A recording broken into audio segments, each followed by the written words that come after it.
hope you enjoyed the opening time lapse, because there was no sense in telling you what I was doing today because you already knew. So yeah, most of the maid's floor is done. But I ran out a bit of glue, which of course I know you guys are all gonna give me that, oh, it's gonna be another week. Yeah, it's gonna be another week, but that's okay. Let me show you what's done. It's basically done. It's usable now, and that's really all I cared about for the time being, because I don't need to finish it off. So I'm gonna take you over there and I'll show you. So, ta-da! It's a floor. There's Kim. Hello, Kim. Sorry. So yeah, there's a box in the way now, which I guess Kim just put there. But you can see that little bit, it's about 1.5 feet. That's what I have left to go, but I ran out of subfloor glue. You know, just being absent-minded. But that's okay.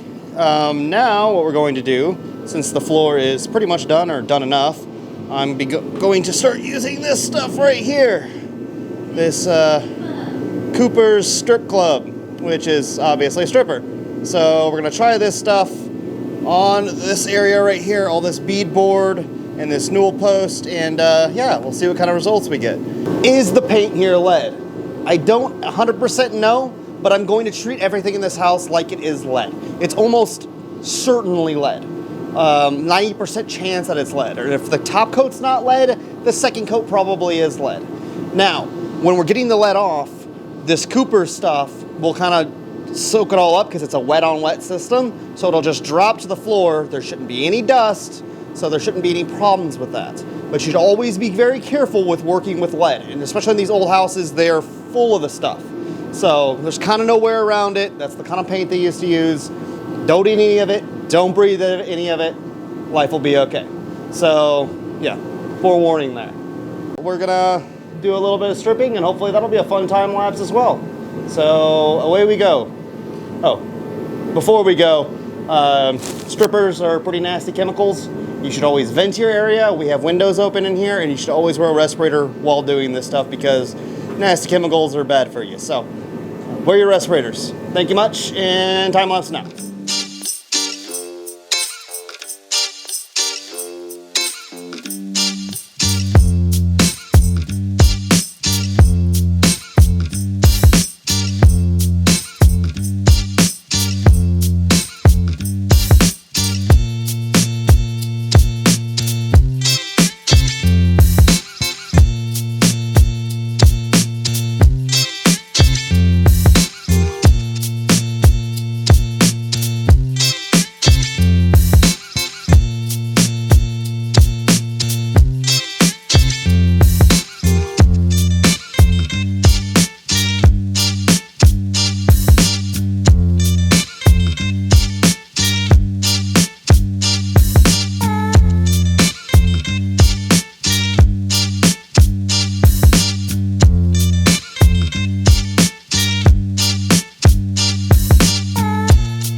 So welcome back from the series of time lapses, but now I have some really cool stuff to show you. As you saw in the time lapses, we were cleaning off the paint from these bead boards, and man, is this newel post pretty. So yeah, guys, check it out. I think they maybe went a little overkill for this guy because, I mean, you can see this is all drying out, of course, so that's why it looks like that. But when we had the chemical on it, you could see it. It's a really dark, rich color. I am almost, like, let's say 80% sure this is walnut. Don't make fun of me. I don't know all my wood species quite yet. But maybe a little bit overkill in the house for the maid's hall. But man, is it pretty. So we've got that. The stripper did a wonderful job, by the way. Like, that's a really tough area to get some paint out of, and it did a good job. Same thing here. Of course, those little details have been repeated over and over again in all these tiny little beads. And we're not 100% done. As you can see, definitely some paint there. Don't worry too much about the stuff at the very, very bottom because we're going to put a baseboard on this. probably a pretty chunky one to match these guys. And then, of course, stop it right here at the newel post. So we'll stop it right there.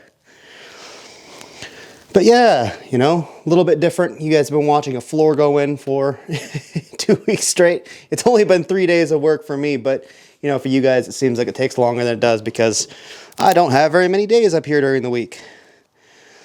But yeah, I can't believe somebody painted all that. But when it dries out, it will look a bit like this. And then we're going to probably stain it to match this guy. And then put some shellac on everything, because that would have been the finish of choice back in the day.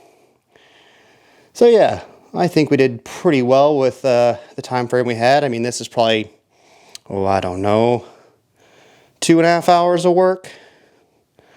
And yeah, that went pretty quick. Now, of course, there's a lot more of it to do. We have this whole side. And I don't think I've ever taken you guys down the maid stairwell, so let's do that real quick. And then, yeah, all of that. From down there, all the way up here is all that beadboard.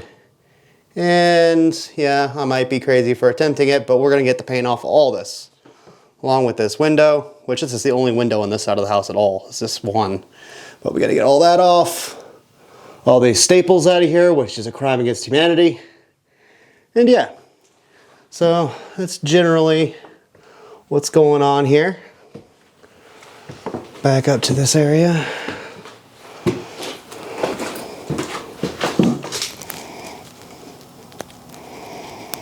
So yeah, pretty excited about how that came out and that it's such a nice piece of wood.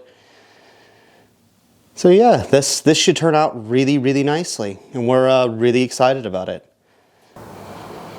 So that's it for this week's work here at the house. However, as I mentioned in the last episode, I am going to Arkansas to grab something. We'll let the mystery linger for a little longer. So I'll see you guys tomorrow, and we'll go and do that road trip and come home with a pretty cool item. So we'll see you then.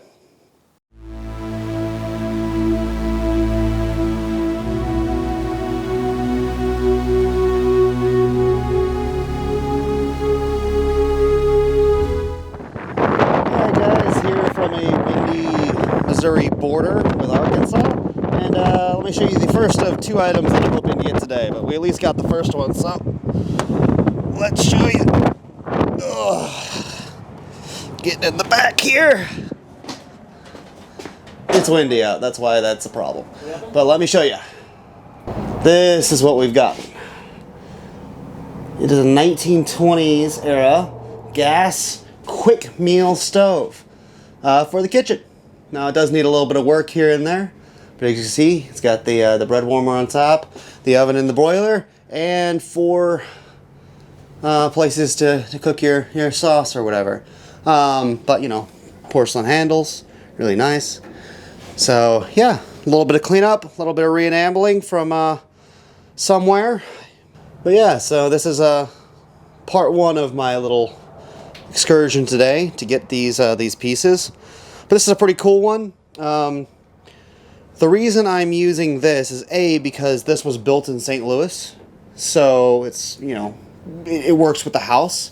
The Campbell actually has a quick meal stove, somewhat similar to this one. That and, you know, you can't cook, I don't want to cook with wood or coal, so that's why I'm not going for anything that's of that variety, which would be maybe closer to the age of the house. Also, I mean, this just, I think, will fit this kitchen style-wise a lot better. And, you know, I could go and get one of those really expensive remakes of a stove like this, of a classic stove, that'd be maybe more era-specific to my house. But, you know, it's still kind of a modern stove. This still has an older aesthetic. It might not be the perfect aesthetic, but I don't know. This is what I went for. And I think it's beautiful, and I love it. And I couldn't get a modern reproduction stove or modern antique reproduction stove that was made in St. Louis like this one that has the history of my city with it. You know, this is Quick Meal is actually the predecessor to Magic Chef, which I'm sure you guys have heard. The little chicken popping out of the egg is pretty cool. So that's what we got. Paid $250 for it. It'll probably cost me quite a bit more to get it all refinished, but it's going to be a beautiful, beautiful stove, and I think it'll work so well in the house once I get it in there. So onwards to the next location, which should be Poplar Bluff, Missouri, to get the next really cool item that I'm hoping to bring home today as well, if we can get the heavy, heavy thing in the van. So I'll see you guys then. Alright guys, so back in St. Louis, and quickly show you the second item I got. I'm at a gas station, so ignore the other traffic. So, in the back, we have this monstrosity of a piece of metal. And as you can see, the top to it. This is actually a Holland Brown table saw. So, you know, belt drive, there's no motor to it. You actually have to attach a motor to a big cam system on the ceiling to make it work. But, yeah, this is the machine that made the house, if you will. This is a piece of their equipment. And I'm really happy to be bringing it back to the house. And so, well, you know, the stove is really amazing and beautiful. This is a piece of actual history. You know, this is how the guy, Mr. Brown, made his fortunes, was selling these machines. And to have a piece of it, I mean, that's so cool. So, yeah, we're going to eventually get this guy running again. And I'm going to use it here and there on the house to build pieces for what I need. You know, it'll be a bit, you know, it'll be more stuff after the fact, but yeah, I'm pretty excited to have it. It's gonna be so cool. You can see all the straps we got everything held in here with.